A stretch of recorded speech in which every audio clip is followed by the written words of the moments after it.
Last time पे हम लोगों ने क्या पढ़ा था? लास्ट टाइम पे हम लोगों ने ये क्वेश्चन किया था पूरा का पूरा सॉल्व, ठीक है। अच्छा, ये वाले क्वेश्चन जो है, ये कैविटी वाले क्वेश्चन ना बहुत ही कॉमन क्वेश्चन है और ये एग्जाम्स वगैरह में आएंगे, ठीक है। तो ध्यान दीजिएगा, इनको जो है आराम से आपसे हो भी जाएंगे। अच्छा, नेक्स्ट पार्ट क्या बोला गया है मुझे। अब ये तो हमने आपको ये कैविटी के बारे में पढ़ाया था लास्ट टाइम, हमने आपको थ्योरेटिकल कॉन्सेप्ट समझाया था, सिलेंडर के बारे में पढ़ाया था, ठीक है। ये पूरा पार्ट हमने आपको पढ़ा दिया था। आज हम आपको पहले एक टॉपिक पढ़ाते हैं फ्लक्स रिलेटेड, फिर हम आपको उससे कुछ क्वेश्चंस करवाते हैं, देखिएगा। तो फ्लक्स आपको जनरल केसेस के तो पता है, ठीक है। जनरल केसेस के फ्लक्स मैं दोबारा रिपीट नहीं कर रहा, उसका मतलब नहीं है, मैं आपको फ्लक्स और केसेस बताएंगे। सो यहाँ पे आता है सबसे पहले electric flux through the lateral surface of a cylinder, lateral surface of a cylinder due to a point charge, due to a point charge। किसी एक पॉइंट चार्ज की वजह से अगर हम लोग सिलेंडर के लेटरल सरफेस के थ्रू ये जानना चाहें कि कितना फ्लक्स पास होगा, तो वो चीज़ हमको यहाँ पे निकालनी है। ठीक है, निकालनी तो है। अब सवाल ये है कि कैसे निकालनी है। तो जरा देखिए, सबसे पहले हम एक सिलेंडर क्रिएट करते हैं। यहाँ पे हमने यहाँ पे सिलेंडर क्रिएट किया, ठीक। और ये हमने यहाँ पे एक पार्ट यहाँ पे बना लिया है इधर की तरफ, ये और एक पार्ट हम यहाँ पे बना देते हैं इधर की तरफ, और ये हो गया तुम्हारे पास क्या, ठीक। ये हो गया है सिलेंडर। अब इसने कहा कि मैं जो है पॉइंट चार्ज रखूँगा, ठीक है। इसने आगे ठीक है पॉइंट चार्ज रख लीजिए। अब तो सबसे पहले तो हमने एक एक्सिस ड्रॉ करी है यहाँ पे, ये तुम्हारे पास एक्सिस है, ठीक। और इस एक्सिस में बिल्कुल हमारे पास बीचों बीच हम लोगों ने एक पॉइंट चार्ज यहाँ पे रख लिया, ठीक। अब हमने क्या बताया, हमने कहा कि ऐसा है कि मुझे इस पॉइंट चार्ज की वजह से ये जो सिलेंडर है, ये सिलेंडर का जो लेटरल सरफेस है एरिया, हमें उसके थ्रू चाहिए। ठीक है, कोई दिक्कत नहीं, तो उसके थ्रू दे देंगे। तो ये हमने यहाँ पे बना दिया, ठीक। अब आप इस वाले पार्ट को समझना, ये हमने एक स्ट्रिप बनाई है, ठीक है। ये हमने तुम्हारे पास एक स्ट्रिप हमने कंसिडर कर लिया है। ये जो है पीछे की तरफ तुम्हारे पास हिस्सा है, मैं डॉटेड कर दे रहा हूँ इसको, ये मैंने यहाँ पे इसको डॉटेड कर दिया है, ठीक है। और ये हिस्सा आगे चल। अब मुद्दा ये है कि ये मेरा जो है क्रॉस सेक्शनल एरिया है, मुझे साफ साफ दिख रहा है, ये मेरा जो है क्रॉस सेक्शनल एरिया है, ठीक है। और ये वाला एरिया जो मेरे पास है, ये वाला एरिया, ये वाला, ठीक है। ये वाला एरिया मेरा कैसा है, ये वाला एरिया मेरा कर्व सरफेस एरिया है। तो ये जो है मेरा एरिया कर्व्ड हमारे पास सरफेस एरिया यहाँ पे है, ठीक। अब मुद्दा ये आता है कि हमें एग्जैक्टली कैसे अप्रोच करना है अगर ऐसी कभी प्रॉब्लम आ गई तो, ठीक है। मुद्दा ये है कि ऐसी प्रॉब्लम कैसे आएगी, मतलब क्या कोई न्यूमेरिकल देंगे या सिंपली डेरिवेशन पूछ लेंगे। तो देखो ऐसा है कि एडवांस और मेन्स का मतलब ये होता है कि दे आर मोर और less interested in asking you the derivational expression rather than the numerical value, ठीक है। तो तुमने अगर तुम पिछले क्वेश्चन में देखो, हम लोग इतना कर रहे हैं, तो लगातार वो डेरिवेशन की तरफ ज्यादा उनका अप्रोच रहता है, न्यूमेरिकल वैल्यू उसके में पुट करवा देते हैं कि भाई पुट कर लो, ए की वैल्यू बता दो, बी की वैल्यू बता दो, दुनिया भर की चीजें वो पूछ लेते हैं, ठीक। चलो, अब सवाल ये है कि ये कैसे करेंगे। तो देखो जरा, सबसे पहले हमने क्या किया, यहाँ पे ये पर्टिकुलर डिस्टेंस को हमने यहाँ से लेकर के यहाँ तक माना, लेट्स सपोज कि ये हमारे पास सेंटर था, ठीक है। ये हमारे पास इस स्ट्रिप का सेंटर है, ठीक, यहाँ पे। और इस स्ट्रिप का सेंटर यहाँ पे है, ये एक्स दूरी है, ठीक है। और ये वाली जो दूरी है, ये दूरी कितनी दे रखी है, ये दूरी तुम्हारे पास आर है, रेडियस आर है। तो हमने ये वर्टिकल दूरी जो है कंसीडर कर ली, यहाँ पे कितनी वर्टिकल दूरी हमने यहाँ पे आर कंसीडर कर ली। हमने कहा ठीक है, अब हमको निकालनी है इलेक्ट्रिक फील्ड। हमने ये पॉइंट चार्ज पकड़ा, उस पॉइंट चार्ज से यहाँ की तरफ हमारे पास जो है हमने ये इलेक्ट्रिक फील्ड निकाल ली। हमने कहा कि लेट अस कंसीडर यहाँ पे कोई क्यू नॉट बैठा होगा। इसने कहा हाँ ठीक है, यहाँ पे कोई क्यू नॉट बैठा होगा, यहाँ लिख देते हैं क्यू नॉट, तो यहाँ पे कोई क्यू नॉट बैठा होगा। इसने कहा कि ये तो कर्व सरफेस एरिया की एक स्ट्रिप है सर, तो कर्व सरफेस एरिया का जो एरिया वेक्टर होगा वो किधर होगा बेटा, इधर की तरफ होगा, है ना।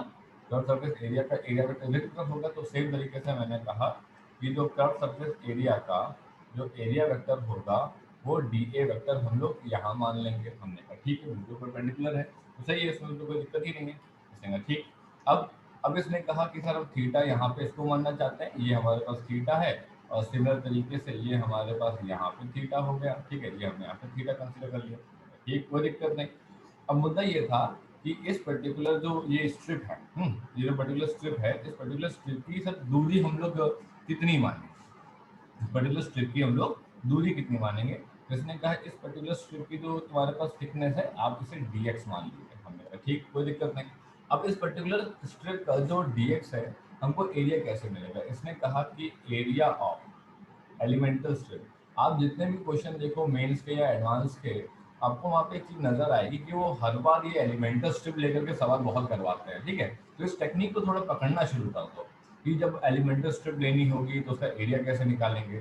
तो यार ये हो गया है 2πr, ये तो हो गया सर्कमफेरेंस, है ना, ये हो गया सर्कमफेरेंस। वैसे मैंने कहा था कि जब भी कोई सर्कुलर पार्ट का स्ट्रिप लो उसे कैंची से काट दो और काट करके सीधे सीधा बिछा दो, सीधा बिछा दोगे तो लंबाई हो जाएगी 2πr और जो उसकी थिकनेस हो जाएगी वो उसकी डेप्थ हो जाएगी, तो 2πr इंटू dx, ये हो गया तुम्हारे पास एरिया। हमने कहा ठीक, कोई दिक्कत नहीं। अब अगर ये वाली जो दूरी है वर्टिकल दूरी अगर r है तो ये वाली दूरी x square plus are square का अंडर रूट कितना हो गया, ये तुम्हारे पास ये इस पर्टिकुलर पॉइंट P और इस पर्टिकुलर पॉइंट तुम्हारे पास M के बीच की दूरी होगी। हमने कहा ठीक है। अब हमने कहा कि इलेक्ट्रिक फील्ड एट पॉइंट तुम्हारे पास P, ये कितना निकलेगा, electric field eight point P हो जाएगा तुम्हारे पास कितना, K इंटू तुम्हारे पास Q अपॉन आर स्क्वायर, ठीक है। अब r के फॉर्म में तो मेरे पास क्या है, r के फॉर्म में तो मेरे पास है एक्स स्क्वायर प्लस तुम्हारे पास आर स्क्वायर फिर अंडर रूट का होल स्क्वायर, तो ये कितना हो गया के क्यू अपॉन तुम्हारे पास कितना, ये हो गया है एक्स स्क्वायर प्लस तुम्हारे पास जो है आर स्क्वायर, ये वैल्यू हमारे पास होगी, ठीक है। हमने कहा ठीक। अब अपने को निकालने का क्या था, इलेक्ट्रिक फील्ड निकालनी थी पूरे लेटरल सरफेस, है ना, अपने को इलेक्ट्रिक फील्ड निकालनी है पूरे लेटरल सरफेस। इसने कहा हाँ सर निकालनी तो है। इसने कहा फ्लक्स निकालेंगे, तो इसने कहा कि फ्लक्स कैसे निकालेंगे। अब उसने कहा कि फ्लक्स निकालना है, ठीक है, तो इसने कहा फ्लक्स थ्रू थ्रू स्ट्रिप के थ्रू फ्लक्स निकालना है, ठीक है। ऐसे क्वेश्चन आएंगे, ध्यान देना, ठीक है। अपन लोगों को पता है कि तुम्हारे पास फाई का फॉर्मूला होता है तुम्हारे पास ई वेक्टर डॉट तुम्हारे पास ए वेक्टर और डी फाई का फॉर्मूला तुम्हारे पास रहता है तुम्हारे पास क्या, ई डी ए तुम्हारे पास क्या, E vector dot D A vector, ठीक है, E D A cos theta. तो हमने कहा d phi is equal to तुम्हारे पास कितना, E D A cos theta, तो हमने E D A cos theta की जगह क्या पुट कर दिया, ई की वैल्यू पुट कर दी, के क्यू अपॉन तुम्हारे पास कितना एक्स स्क्वायर प्लस तुम्हारे पास आर स्क्वायर, ये हो गया तुम्हारे पास ई डी ए की वैल्यू कितना 2 पाई तुम्हारे पास आर इंटू तुम्हारे पास डी एक्स कॉस थीटा की वैल्यू कितनी होगी। अब जरा ट्राइंगल पी एम एन पे देखो, ठीक है, in triangle P M N पे देखो, ठीक है, कॉस थीटा होता है बेस अपॉन हाइपोटेन्यूज, बेस बोले तो पी एन, हाइपोटेन्यूज बोले तो पी एम, तो पी एन तुम्हारे पास बेस है मतलब आर, ठीक है, और हाइपोटेन्यूज तुम्हारे पास बोले, हाइपोटेन्यूज तुम्हारे पास बोले तो कितना, ये हो जाएगा एक्स स्क्वायर प्लस तुम्हारे पास कितना आर स्क्वायर, बात सुन नहीं, ठीक है। तो हम लोग क्या देख रहे हैं यहाँ पे, हम लोग यहाँ पे ये देख रहे हैं कि कॉस थीटा की एग्जैक्टली हमारे पास वैल्यू कितनी आई है। अब हमने यहाँ पे निकालना शुरू करा, तो ये कितना हो गया, के हो गया क्यू, ये हो गया तुम्हारे पास एक्स स्क्वायर प्लस तुम्हारे पास आर स्क्वायर, ये हो गया है तुम्हारे पास कितना 2 पाई आर, ये हो गया है तुम्हारे पास डी एक्स, ठीक है, और तुम्हारे पास कॉस थीटा भी लिखा हुआ था यहाँ पे, हमने कॉस थीटा की वैल्यू पुट करी, कॉस थीटा की वैल्यू हो गई r upon under root of तुम्हारे पास एक्स स्क्वायर प्लस तुम्हारे पास कितना आर स्क्वायर, ये आया। ये हमने डी क्यू की वैल्यू निकाली, डी क्यू की value E D A cos theta कैसे निकली, हमको पता है कि डी क्यू जो डी फाई होता है वो होता है E vector dot D A vector, तो E D A cos theta हो गया, तो E D A cos theta तुम्हारे पास यहाँ पे हम निकाल पाए होंगे। अब फिर जब इसने कहा कि अपन लोगों को वैल्यू बताओ, तो हमने सबसे पहले ई की वैल्यू पुट करी, ठीक है, और फिर हमने यहाँ पे डी ए की वैल्यू पुट करी और हमने कॉस थीटा की वैल्यू पुट करी, कॉस थीटा की वैल्यू कहाँ से, यहाँ से उठाई हमने तीनों की वैल्यू पुट करी, तो ये हमारे पास निकल के आया। तो फाइनली डी फाई हमारे पास क्या आता है, देखिए जरा, डी फाई हमारे पास आता है के और क्यू को तो भैया आप बिल्कुल बाहर ही निकाल लीजिए, इनका तो एग्जैक्टली कोई काम ही नहीं है। फिर आता है हमारे पास 2 पाई आर, और आर का मतलब हो गया है आर स्क्वायर, फिर हो गया है तुम्हारे पास डी एक्स, और फिर हो गया है तुम्हारे पास कितना, ये हो गया है एक्स स्क्वायर प्लस तुम्हारे पास आर स्क्वायर की पावर कितना 3/2, ये आई है डी फाई की वैल्यू। डी फाई का मतलब है कि मेरे को इस एलिमेंटल स्ट्रिप से मेरे को जो है फ्लक्स निकला। ये बात ध्यान रखा जाए कि हम किसके रिस्पेक्ट में बात कर रहे हैं, हम बात कर रहे हैं पॉइंट चार्ज के लिए। हम किसके लिए बात कर रहे हैं, हम बात कर रहे हैं तुम्हारे पॉइंट चार्ज के लिए। जब पॉइंट चार्ज किसी सिलेंडर के अंदर बिल्कुल रख दिया जाएगा तो हम एग्जैक्टली कैसे निकालने वाले हैं, ठीक है ना। ये सिमेट्री का केस बता रहा हूँ मैं, नॉन सिमेट्री का केस एग्जैक्टली आता नहीं है, बट अगर वो आ गया तो भी मैं आपको उसका भी क्या नाम है तरीका सिखाऊंगा, ठीक है। अगर नॉन सिमेट्री का आता है तो कैसे करोगे।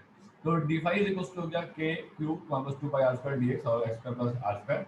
अब बात आती है जब ये निकाल लिया है तो उसके बाद नेक्स्ट बात आती है अपन लोगों का मानना हुआ इंटीग्रेशन, ठीक है। अच्छा थोड़ी देर के लिए मान लें अगर कि सर ये जो पर्टिकुलर सिलेंडर था इसकी लंबाई हम लोग एल ले लेते हैं, दी तो नहीं है, अरे सिंपल सी बात है, जब डेरिवेशन कर रहे तो हमको लेनी ही पड़ेगी, ठीक है। तो हमने इसकी लंबाई जो है एल ले ली। तो हमने कहा कि ये लंबाई तुम्हारे पास जो है इसकी कितनी दे रखी है, ये लंबाई इसकी जो है एल दे रखी है। अगर एल दे रखी है तो इसका मतलब है इसको मैं बोल सकता हूँ एक्स इक्वल टू प्लस तुम्हारे पास एल बाई टू, और इसको मैं बोल सकता हूँ एक्स इक्वल टू तुम्हारे पास minus of L upon two, है ना। सिंपल सी बात है, ये नेगेटिव एक्स एक्सिस है, ये पॉजिटिव एक्स एक्सिस है, और अगर हम पॉइंट चार्ज को ओरिजिन में मानेंगे तो हम माइनस एल बाई टू से प्लस एल बाई टू कर लेंगे। देखो ऐसा है, इंटीग्रेशन आपको सीखना पड़ेगा, क्योंकि बिना इंटीग्रेशन के फिजिक्स के एडवांस के सवाल तो आप नहीं हिला सकते। मेन के सवाल किसी तरीके से जुगाड़ करके निकाल लोगे, एडवांस के सवाल नहीं हिलेंगे, ठीक है। तो वो आपको सीखने का है। अब इसने कहा कि सर क्या करना होगा, देखो सीधा सा कंसेप्ट है, अपन छोटी स्ट्रिप पकड़े थे, छोटी स्ट्रिप सिंपल सी बात है, इस एल लेंथ में कोई छोटा सा डी एक्स लेके रखी है। अब अपन लोग को इंटीग्रेशन मानना है, तो हमने कहा कि इंटीग्रेशन कैसे मानेंगे, जब आप ओरिजिन ले लेंगे, ध्यान रखना, ठीक है। जब आप ओरिजिन ले लेंगे तो आप लेफ्ट और राइट की बात करेंगे, ठीक है। और अगर आप ओरिजिन को बिल्कुल स्टार्टिंग पे ले लेंगे तो आप लेफ्ट की कोई बात नहीं करेंगे, सिर्फ और सिर्फ राइट की बात करेंगे। जैसे मान लो दो केस है, एक ये केस है ना, और एक तुम्हारे पास ये केस है। ये वाले केस में अपन लोगों ने ओरिजिन यहाँ पे ले रखा है, ये वाले केस में अपन लोगों ने ओरिजिन यहाँ पे ले रखा है। अगर ओरिजिन यहाँ पे ले रखा है तो x equals to plus l by two ये कहलाएगा, x equals to minus l by two ये कहलाएगा।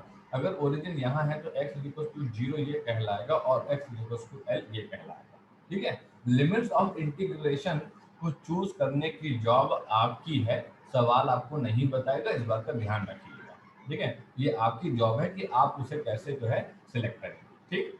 चलिए अब हमारा जो इस समय जो पर्टिकुलर क्वेश्चन चल रहा है, पर्टिकुलर क्वेश्चन हमारा इस केस में चल रहा है कि x equals to minus l by two, x equals to plus l by two पे कैसे इंटीग्रेट मारना है। अब देखो, अब इसने कहा कि टोटल फ्लक्स थ्रू तुम्हारे पास कर्व्ड सरफेस एरिया और lateral surface area. Curve surface area और lateral surface, curve surface lateral surface एक ही चीज होती है। ये जो गोलाई वाला पार्ट होता है ना सिलेंडर का, इसी को बोलते हैं कर्व सरफेस एरिया, इसी को बोलते हैं वापस क्या, लेटरल सरफेस एरिया, ठीक। अब इसने कहा ठीक है सर, कोई दिक्कत नहीं। अब देखिए बात, अब इसने कहा कि हम डी फाई का इंटीग्रेशन मारेंगे। अब हम डी फाई का इंटीग्रेशन मारने, जैसे ही हम डी फाई का इंटीग्रेशन मारने गए तो ये आ गया 2 पाई तुम्हारे पास के क्यू, तुम्हारे पास are square D x upon तुम्हारे पास X square plus are square की पावर कितना 3/2, और यहाँ पे इंटीग्रेशन मारा माइनस एल बाई टू से लेकर के तुम्हारे पास क्या प्लस एल बाई टू। ये लिमिट्स हैं किसकी, ठीक है, ये किसकी लिमिट्स है भाई, ये तो सर एक्स की लिमिट्स है। ये तुम्हारे पास दोनों जो है x की लिमिट्स है। इसका मतलब मेरा जो dx है उसने मुझे इंडिकेट कर दिया था कि ये जो पर्टिकुलर क्वेश्चन है ये x की लिमिट्स को लेकर के सॉल्व होगा। तो उसने कहा ठीक है, फाइव इक्वल्स टू, बाकी लोगों को बाहर बुला लिया जाए जस्ट से 2 पाई के क्यू, ये हो गया r square D x upon तुम्हारे पास जो है एक्स स्क्वायर प्लस तुम्हारे पास आर स्क्वायर की पावर तुम्हारे पास कितना 3/2, ठीक है। ये हो गया माइनस एल बाई टू, ये हो गया प्लस एल बाई टू। अब इसमें जो कैपिटल आर है, बात को ध्यान से सुनिएगा, जो कैपिटल आर है वो वेरिएबल प्रॉपर्टी नहीं है। Capital R is the radius of the cylinder, it is constant and will remain constant. ये कांस्टेंट है और ये हमेशा कांस्टेंट रहेगा, ये चेंज नहीं हो जाएगा। ये मेरा एक्स है जो कि वैरी करेगा, माइनस एल बाई टू से प्लस एल बाई टू तक मेरा एक्स जाने वाला है। इसने कहा ठीक है, कोई दिक्कत नहीं। अब इसने क्या कहा कि इसको इंटीग्रेट कैसे करेंगे। अब इसको इंटीग्रेट करने के तरीके कई हैं, लेकिन मैं आपको बहुत सीधा तरीका बताता हूँ जो कि हर बुक में दिया होगा, जो कि आपको सीखना भी चाहिए, ठीक है। कैसा भी सवाल आ जाए आपको पता होना चाहिए। जब भी ऐसा सवाल आए, ठीक है, तो वैसे तो जब आप इंटीग्रेशन पढ़ोगे ना, कैलकुलस पढ़ोगे, तो जब विष्णु सर आपको मैथ्स में पढ़ाएंगे तो आपको बहुत सारे टाइप पढ़ाएंगे, 25-30 टाइप पढ़ाएंगे, सबके अलग अलग तरीके बताएंगे, ठीक है। हालांकि वो तरीके बिल्कुल सही बताएंगे, लेकिन फिजिक्स में कुल मिलाकर के जहाँ तक मुझे लगता है 4 से 5 तरीके लगते हैं, इससे ज़्यादा तरीके लगते नहीं हैं, क्योंकि बहुत एक्सपोनेंशियल में, बहुत लॉगरिथम में सवाल नहीं आएगा। बस ऐसे ही तुम्हारे पास under root of X square plus are square के 3/2 ऐसे कुछ करके आ जाएगा। ठीक है, इनके लिए देखिए x इक्वल्स टू हमने क्या किया, let x equals to r tan theta. ठीक है, ये तुम्हारे पास कुछ फॉर्म्स होती हैं जिसमें हम लोग एल्जेब्रिक से ट्रिग्नोमेट्री में क्या नाम है फंक्शन का कन्वर्जन मारते हैं। ठीक है, कैसे सॉल्व करना पड़ता है, तो हमने इसको क्या किया, सबसे पहले इसको हमने डिफरेंशिएट किया। हमने इसको डिफरेंशिएट किया तो ये हो गया dx इक्वल्स टू तुम्हारे पास dr tan थीटा का होता है तुम्हारे पास sec, सॉरी ये तुम्हारे पास r, ये हो गया sec square theta d theta. हमने dr क्यों नहीं लिखा, dr कैसे लिख सकते हो, वो तो कांस्टेंट है, तो कांस्टेंट को जब मल्टीप्लाई होता है तो फिर बाहर खड़ा रहता है चुपचाप। ठीक है, वो कुछ नहीं करता। इसने कहा ठीक, हमें कोई दिक्कत नहीं, हमने जरा कन्वर्ट कर लिया।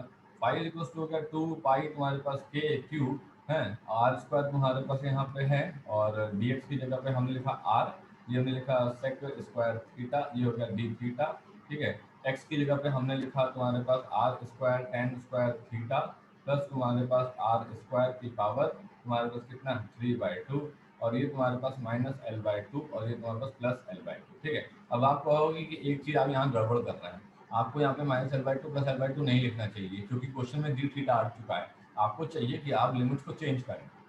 देखिए, बिल्कुल सही कह रहे हैं आप, लिमिट्स को चेंज करना चाहिए। हो सकता है कि मैं लिमिट्स को चेंज ना करना चाह रहा हूँ, हो सकता है कि मुझे ऐसा लग रहा हो कि अगर मैं लिमिट्स को चेंज कर दूंगा तो मेरे को बहुत टफ पड़ेगा। तो एक काम करना, इस क्वेश्चन को मैं अभी लिमिट्स मत लिखना, इस दौरान इस पर्टिकुलर स्टेप पे लिमिट मत लिखना। ये मैं कब के लिए बता रहा हूँ, ये मैं बता रहा हूँ तुम्हारे थ्योरेटिकल क्वेश्चंस को क्या नाम है सॉल्व करने के लिए, अगर कभी स्कूल के उसमें आ जाता है। बोर्ड एग्जाम में तुम्हें किसी को दिखाने का नहीं है तुम्हारे क्वेश्चन कैसे तुम सॉल्व कर रहे हो, उसमें तुम बस एक आंसर दोगे, नंबर दोगे, या फिर तुम ABCD ऑप्शन पकड़ोगे, तो वहाँ तुमको लिखना ना लिखना वो तुम्हारी समझदारी और समय पे डिपेंड करता है। समय होगा तो ही तुम काम दिखा पाओगे, नहीं तो नहीं दिखा पाओगे, खत्म बात। ठीक, अब 2 पाई k क्यू यहाँ पे हो गया, ये हो गया है आर क्यूब, ये हो गया है सेक स्क्वायर थीटा, ये हो गया डी थीटा, नीचे आया होगा आर स्क्वायर कॉमन। ठीक है, तो आर स्क्वायर की पावर हो गया होगा 3/2, नीचे बना होगा 1 + tan स्क्वायर थीटा, जो कि होता है तुम्हारे पास सेक स्क्वायर थीटा, इसकी पावर हो गई होगी कितना 3/2। हमने कहा ठीक, आ गए यहाँ पे। अब इसने क्या बताया, अब इसने कहा कि 2 पाई k क्यूब, ऊपर तुम्हारे पास आर क्यूब, नीचे स्क्वायर स्क्वायर कटा, नीचे बचा आर क्यूब। ठीक है, ये हो गया तुम्हारे पास sec square theta D theta, और ये हो गया तुम्हारे पास कितना सेक तुम्हारे पास क्यूब थीटा। ठीक है, अब इसने क्या बताया, इसने कहा आर क्यूब कैंसिल कर लें, सेक स्क्वायर थीटा से ये हो गया कैंसिल, ये हो गया 2 पाई तुम्हारे पास k को लिख लेते हैं जरा 1/4 पाई एप्सिलॉन नॉट, ये हो गया है q, ये हो गया तुम्हारे पास cos थीटा डी थीटा।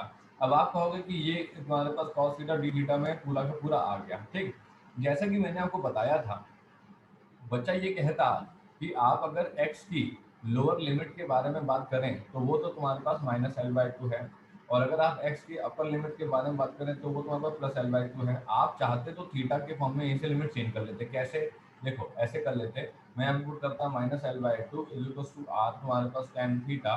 ठीक है, और थीटा हो जाता तुम्हारे पास tan इनवर्स माइनस तुम्हारे पास कितना LR2, ये हो जाता है तुम्हारे पास 2, ये हो जाता है थीटा तुम्हारे पास 2, हाँ L/, तुम्हारे पास 2r, वो भी नेगेटिव में। ठीक, ये हो जाता है तुम्हारे पास थीटा की लोअर लिमिट, और अपर लिमिट में क्या हो जाता +r/2 L/2, ये tan थीटा, ये हो जाता है तुम्हारे पास थीटा tan इनवर्स तुम्हारे पास प्लस ऑफ दी L/2r। लेकिन कोई सोचेगा ये तो काफ़ी हेक्टिक तुम्हारे पास लिमिट्स हो जाएगी सर, फिर आगे जाकर के सॉल्व करने में हो सकता है कि हमको दिक्कत आ जाए। ठीक है, अब बात तो यहाँ पे सही है कि हो सकता है कि आने वाले समय में दिक्कत आ जाए। अब इसने क्या बोला, अब इसने कहा कि 1 मिनट रुकिएगा, जरा किसी कॉल आ रहा है, 1 मिनट। हेलो, हाँ हाँ बताएं सर, अभी टाइम नहीं है, बाद में बात करता हूँ। हेलो, हाँ देखिए, अब हम क्या बता रहे थे कि ये तुम्हारे पास -l/2 r tan थीटा तुम्हारे पास हो गया, तो theta tan inverse -l/2 r हो गया, और ये यहाँ पे हो गया। अब आप कहोगे कि आपको यहाँ पे ये यूज करना चाहिए था, इसमें दिक्कत क्या थी, कोई दिक्कत नहीं है, कोई भी दिक्कत नहीं है। हम जितना ज़्यादा कॉम्प्लिकेट लिमिट्स को लेते जाएंगे, हमारा क्वेश्चन सॉल्व करने का तरीका उतना ही कॉम्प्लिकेट होता जाएगा। तो इसने कहा कि अब आप करोगे क्या, -l/2 तो x की लिमिट है, क्वेश्चन आपका क्या नाम है इसमें बैठा हुआ है, क्या नाम है थीटा बैठा हुआ है। अब आप क्या करोगे सर, अब कैसे करोगे, कैसे सॉल्व करोगे, तो इसने कहा कि देखो, इसको सॉल्व करने का हमारे पास एक तरीका है। इसने कहा वो कैसे, इसने कहा हम ऐसा कर सकते हैं कि हम पहले तो उसको इंटीग्रेट मान लें, तो ये हो गया 2 पाई, अच्छा इसको तो हम हटा लें पहले, ये हो गया क्यू अपॉन तुम्हारे पास 2 एप्सिलॉन नॉट। कॉस थीटा का इंटीग्रेशन क्या होता है? कॉस थीटा का इंटीग्रेशन होता है साइन थीटा, ठीक है। और ये हो गया तुम्हारे पास कितना, minus l by to plus l by to, ठीक है। अब आप कहोगे limits of minus l by to plus l by to put कर लो, पर ये तो थीटा में है। लेकिन क्या मैं इस क्वेश्चन में कॉस थीटा लिख सकता था तो क्या साइन थीटा नहीं लिख सकता हूँ? बिल्कुल लिख सकता हूँ साइन थीटा, इसने, ठीक है। अब हमने यहाँ पे साइन थीटा लिखा, साइन थीटा होता है परपेंडिकुलर अपॉन हाइपोटेन्यूज, वो हो गया एक्स अपॉन तुम्हारे पास कितना, अंडर रूट ऑफ तुम्हारे पास X square plus are square. जैसे ही हमने यहाँ पे पुट करा, जैसे ही हमने यहाँ पे पुट करा क्यू अपॉन 2 एप्सिलॉन नॉट, ये हो गया एक्स अपॉन तुम्हारे पास under root of X square plus तुम्हारे पास आर स्क्वायर, ठीक है। ये हो गया प्लस एल बाई टू, ये हो गया माइनस एल बाई टू। अब मेरा क्वेश्चन बड़े आराम से मैं लिमिट्स पुट कर सकता हूँ। That means q upon 2 epsilon naught, ठीक है। ये हो गया है l by two upon under root of तुम्हारे पास एल स्क्वायर बाय 4 प्लस तुम्हारे पास आर स्क्वायर माइनस, ठीक है, माइनस ऑफ तुम्हारे पास एल बाई टू और अंडर रूट ऑफ तुम्हारे पास कितना, माइनस एल बाई टू का होल स्क्वायर करोगे तो एल स्क्वायर बाय 4 प्लस तुम्हारे पास कितना हो जाएगा, प्लस तुम्हारे पास आर स्क्वायर हो जाएगा, ठीक है। और ये माइनस माइनस प्लस हो जाएगा, तो सिंपल सी बात है क्यू अपॉन तुम्हारे पास कितना हो जाएगा, ये होगा 2 एप्सिलॉन नॉट, तो ये हो जाएगा तुम्हारे पास कितना, 2 इंटू तुम्हारे पास L by two under root of तुम्हारे पास L square plus 4 R square upon under root 4 का हो जाएगा तुम्हारे पास, ठीक है। ये वैल्यू आ गई। अब इसने कहा कि ठीक, ये पर्टिकुलर वैल्यू तो आ गई, यहाँ से 2 से 2 कैंसिल हुआ, तो ये हो गया क्यू अपॉन, ये 2 से 2 यहाँ कैंसिल हुआ, Q upon epsilon naught L upon under root of तुम्हारे पास L square plus 4 R square. ये आ गया तुम्हारे पास फ्लक्स का एक्सप्रेशन। अब सवाल ये है कि इतनी बड़ी एनालिसिस कैसे आएगी और कब आएगी? क्या हमें इसका फॉर्मूला याद रखना चाहिए क्या? नहीं, आपको कोई फॉर्मूला नहीं याद रखना चाहिए। अब मुद्दा ये है कि क्या ये सवाल एडवांस में आ सकता है? हाँ। क्या ये सवाल मेंस में आ सकता है? नहीं, ये सवाल मेंस में नहीं आएगा आपको, ये सवाल आपको एडवांस में ही आएगा। और एडवांस में आपसे पूछ सकता है कि ये फलाना जो सिलेंडर है, ये फलाने सिलेंडर की लेंथ 7L है, ठीक है। 7L लेंथ का सिलेंडर है और हमने 2 कूलम का चार्ज बिल्कुल सेंटर पे रख रखा है। आप बताइए कि इसके कर्व सरफेस एरिया से कितना आपका फ्लक्स निकलेगा। तो उस समय आप जो है इसको इस तरीके से सॉल्व करेंगे, ठीक है। अब मुद्दा ये है कि इस तरीके से तो सॉल्व करेंगे, ठीक है। और कैसे सॉल्व कर सकते थे, और कैसे सॉल्व कर सकते थे? अब कोई कहेगा कि देखो ऐसे कर सकते थे, अगर हम ये निकाल लें किसी तरीके से, अगर हम किसी तरीके से ये निकाल लें कि इस वाले क्रॉस सेक्शन से कितना फ्लक्स निकला, ठीक है, इस वाले क्रॉस सेक्शन से कितना फ्लक्स निकला, है ना। अगर हम ये जो पहला क्रॉस सेक्शन है इससे कितना फ्लक्स निकला ये निकाल लें, तो दूसरे क्रॉस सेक्शन से भी उतना ही फ्लक्स निकला होगा। अगर हम इन दोनों से जो फ्लक्स निकला है इसको 2 टाइम्स माइनस कर दें और टोटल फ्लक्स जो कि क्यू अपन एप्सिलॉन नॉट होगा उससे माइनस कर दें, तो भी हम आंसर निकाल लेंगे कि ये हमारा जो फ्लक्स है वो लेटरल सरफेस से निकला होगा। आई बात समझ में? ठीक है। तो ये पर्टिकुलर डेरिवेशन कराने का फिर लॉजिक क्या था? ये पर्टिकुलर डेरिवेशन कराने का यह लॉजिक था कि आपके पास अगर कभी भी बहुत क्रिटिकल क्वेश्चन आ जाएगा तो आप उसे स्ट्रिप लेकर के सॉल्व एग्जैक्टली कैसे करने वाले। बात क्लियर हुई सभी लोग को? कोई डाउट तो नहीं है इसमें? ठीक है, ये स्ट्रिप लेकर के क्वेश्चन करने का ये तरीका है। अब देखो मैं आपको एक चीज सिखाता हूँ इसके अंदर। जैसे मान लो कि हम लोग को एक पॉइंट, जैसे ये इसी क्वेश्चन का एक पार्ट बता रहा था जो मैं भी बताता हूँ। Flux, electric flux through a electric flux due to a point charge, electric flux due to a point charge using solid angle, using solid angle, ठीक है। Electric flux due to a point charge using solid angle, इसने कहा ठीक। अब इसने कहा कि solid angle की वजह से निकालना है, तो हमने यहाँ पे डिस्क पकड़ी, ठीक। और ये डिस्क को हमने यहाँ पे ऐसे जो है डिस्क को बनाया, ठीक। इधर की तरफ हमने ये डिस्क ऐसे बनाया और हमने कहा कि इस डिस्क में तुम्हारे पास जो है ये पीछे वाला, ये तुम्हारे पास जो है पीछे वाला पार्ट है, हिस्सा है, और ये तुम्हारे पास पीछे वाला पार्ट है, ठीक। और हमने इस पर्टिकुलर डिस्क के सामने एक पुट करा है ये एक पॉइंट चार्ज, ठीक है। अब मैं क्या चाहता हूँ कि मेरे को चाहिए है इस पर्टिकुलर डिस्क के थ्रू जो है मेरे को चाहिए। अब यह कोई कहेगा कि देखो सर एक ऐसे जाएगी, ठीक है, एक ऐसे जाएगी, एक ऐसे जाएगी, एक ऐसे जाएगी और एक ऐसे जाएगी, ऐसे करके बहुत सारी जाएंगी। तो इसने कहा कि टोटल फ्लक्स तुम्हारे पास कितना जाएगा, total flux emerging from emerging from तुम्हारे पास कितना Q point charge, total flux emerging from point Q point charge, so phi E equals to net charge enclose upon तुम्हारे पास एप्सिलॉन नॉट। ठीक, ये होगा। इसने कहा कि अगर किसी तरीके से हमको पता लग जाए कि ये तुम्हारे पास कैसे निकालना है तो बढ़िया रहेगा। उसने कहा कि बहुत सिंपल सा है, देखो अगर आपको ये निकालना है कि भाई ये तुम्हारे पास कैसे रहे, तो मैंने आपको एक कॉन्सेप्ट बताया था जो कि कॉन्सेप्ट था आपका सॉलिड एंगल का कॉन्सेप्ट। ठीक है, सॉलिड एंगल का कॉन्सेप्ट। इसने कहा कैसे, क्या मतलब हुआ, इसने कहा कि इस डिस्क के द्वारा एक सॉलिड एंगल तुम्हारे पास इस पॉइंट क्यू चार्ज पे सबटेंड किया जाएगा। हमको पता है कि जो फाई ई फ्लक्स है ये तुम्हारे पास ऑलराउंड तुम्हारे पास जाएगा। ऑलराउंड का मतलब है कि मैं एक तुम्हारे पास इसके इर्द गिर्द एक फुटबॉल मान लूँ। ठीक है, अगर मैं इसके इर्द गिर्द एक फुटबॉल मान लूँ तो मुझे पता है वो football at the centre point पे जो सॉलिड एंगल सबटेंड करती है वो तो 4 पाई है।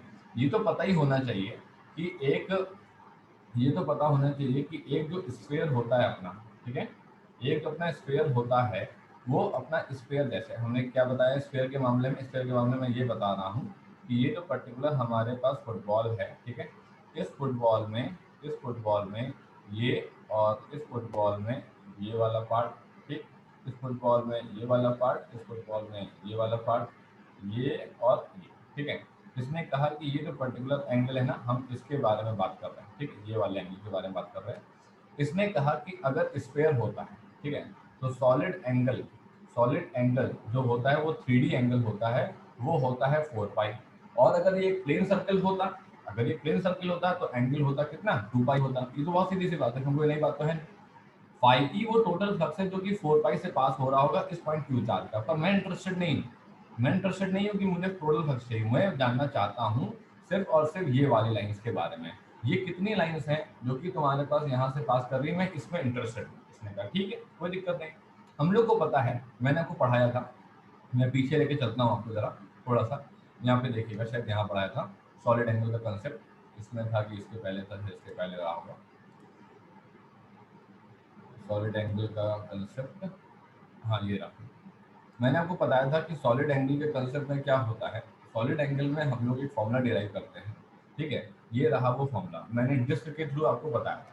जब हम लोग एक पर्टिकुलर फॉर्मूला देखेंगे तो हम ये देखेंगे कि वो डिस्क जो है एक कोण बना रही है, और वो कोण कितना सेमी वर्टिकल एंगल सबटेंड कर रही है।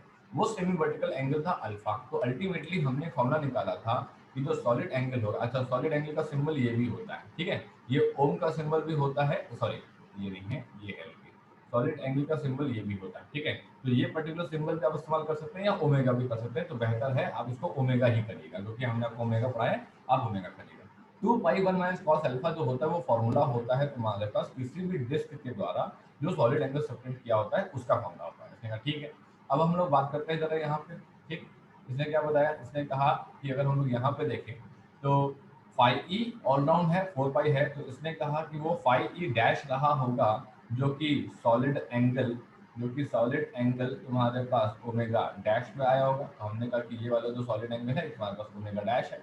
इसने का फॉर्मूला क्या होगा, फॉर्मूला ये होगा omega is equals to 2 pi 1 minus तुम्हारे पास कितना कॉस अल्फा। अल्फा एंगल कहाँ है, ये रहा तुम्हारे पास अल्फा एंगल, ठीक है, ये तुम्हारे पास अल्फा एंगल है। हमने कहा ठीक है। अब हमने क्या बताया, हमने कहा कि अगर सर बात की जाए यहाँ से लेकर के, यहाँ से लेकर के यहाँ तक, ठीक है, कहाँ से लेकर कहाँ तक, ये नीचे से लेकर के ऊपर तक ये वाला पार्ट, ये तो तुम्हारे पास क्या हो गया, ये हो गया रेडियस आर, ठीक है। और यहाँ से लेकर के यहाँ तक की दूरी कितनी हो गई है, ये हो गई है एक्स, ठीक है। अब कॉस अल्फा लिखना है हमको, ठीक। कॉस अल्फा होता है तुम्हारे पास क्या, बेस अपॉन हाइपोटेन्यूज। बेस हो गया है एक्स और हाइपोटेन्यूज हो गया है तुम्हारे पास कितना, एक्स स्क्वायर प्लस तुम्हारे पास आर स्क्वायर। तो ओमेगा डैश की वैल्यू कितनी हो गई, 2 pi 1 minus cos alpha, that is x upon under root of तुम्हारे पास एक्स स्क्वायर प्लस तुम्हारे पास कितना आर स्क्वायर, ठीक है। ये वैल्यू हो गई। हमने कहा हाँ ठीक, कोई दिक्कत नहीं, अब हमने निकाल लिया।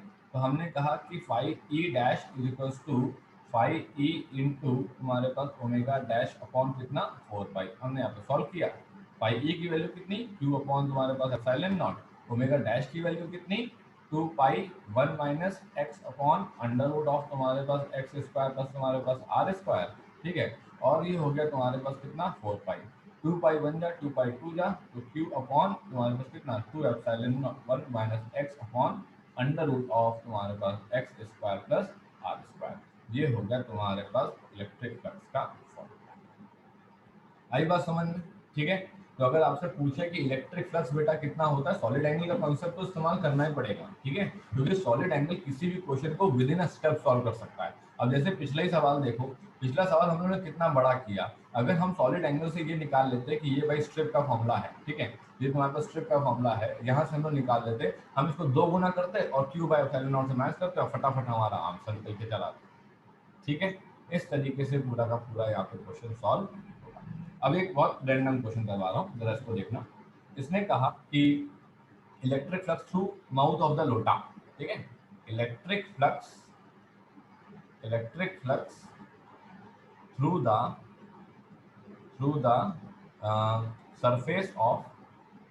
सरफेस ऑफ लोटा, ठीक, LOTA, लोटा, लोटा वही जो तुम लोग समझ रहे हो, लोटा, ठीक, लोटा का यूज होता है।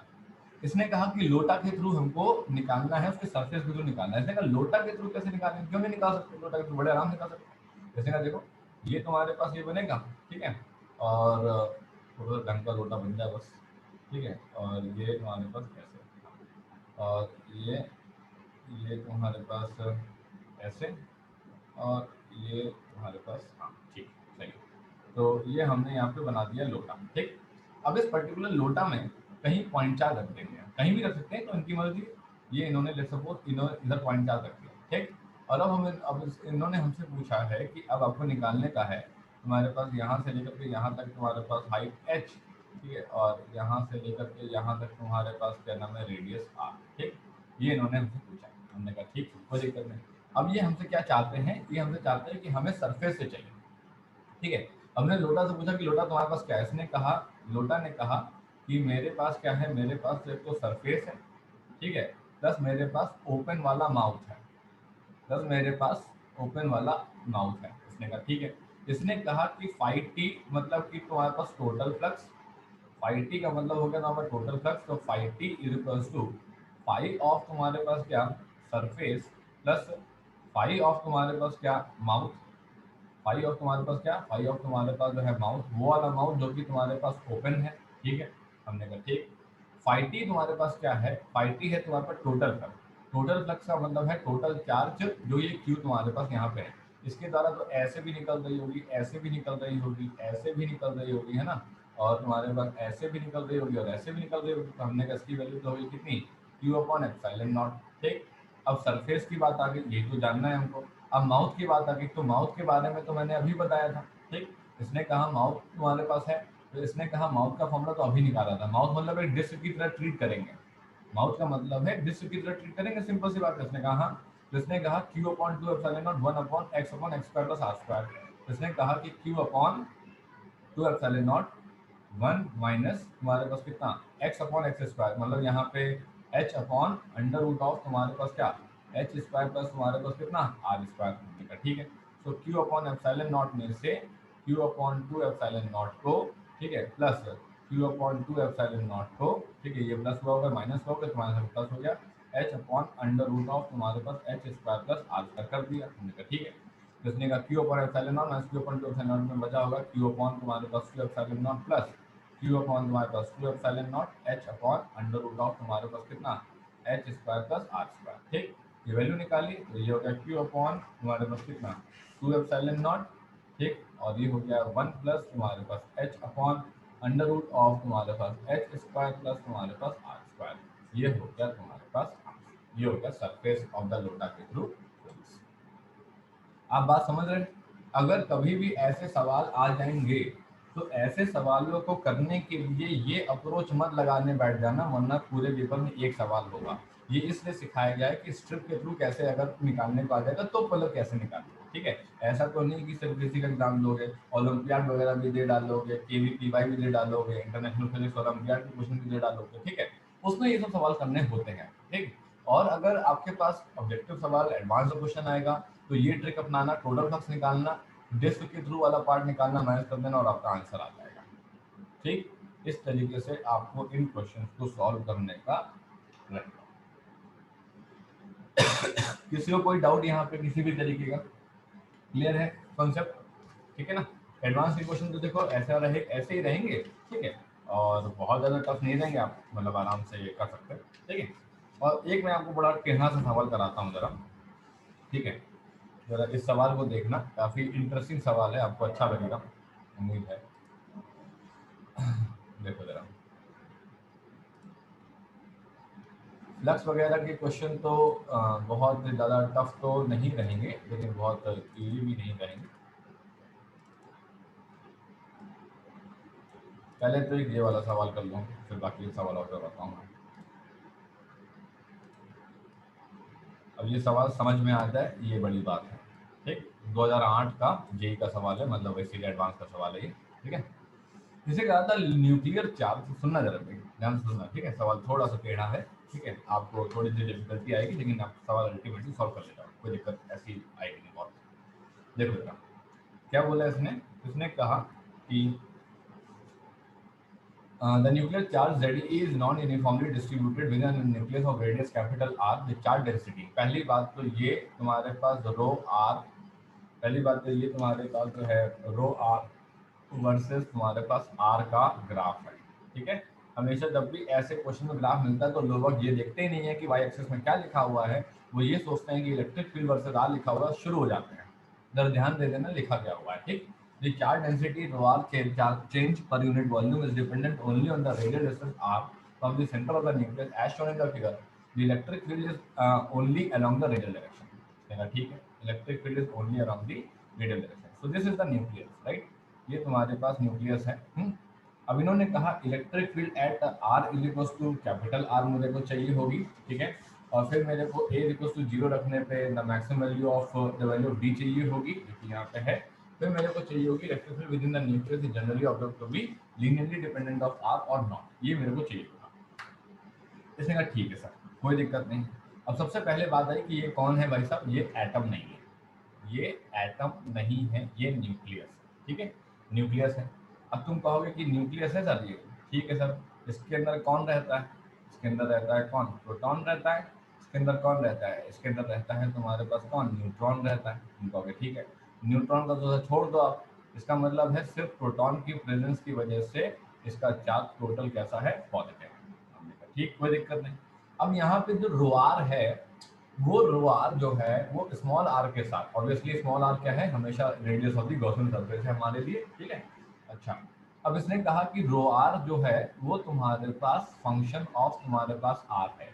इसका मतलब रो आर जो है वो तुम्हारे पास कांस्टेंट नहीं है। इसने कहा हाँ, रो आर तो कांस्टेंट नहीं है। मैंने कहा ठीक, कोई बात नहीं। अब इसने कहा करोगे कैसे, इसने कहा बहुत सिंपल है। देखो, इसने कहा सबसे पहले तो ये पॉजिटिव चार्ज हमने ऐसे आर्बिट्रेरी यहाँ पे बनाया, ठीक है। और हमने कहा कि ये ले लो आप तुम्हारे पास रेडियस आर, और इसे ले लो आप तुम्हारे पास क्या, कैपिटल आर, ठीक। और ये तुम्हारे पास क्या, ये तुम्हारे पास जो है गॉसियन सरफेस हो गया, ठीक। हमने कहा अब क्या बोला इसने, अब इसने कहा कि ये तुम्हारे पास गॉसियन सरफेस हो गया, ठीक। अब अगर मैं कहूँ कि मैं कैसे लिखूंगा, तो मैं लिखूंगा फ्रॉम तुम्हारे पास जो है गॉस लॉ, ठीक है, ई इंटू, अच्छा टाइम कंप्लीट हो रहा है, फिर से रिजॉइन करिए, फिर से रिजॉइन कर लीजिए जरा।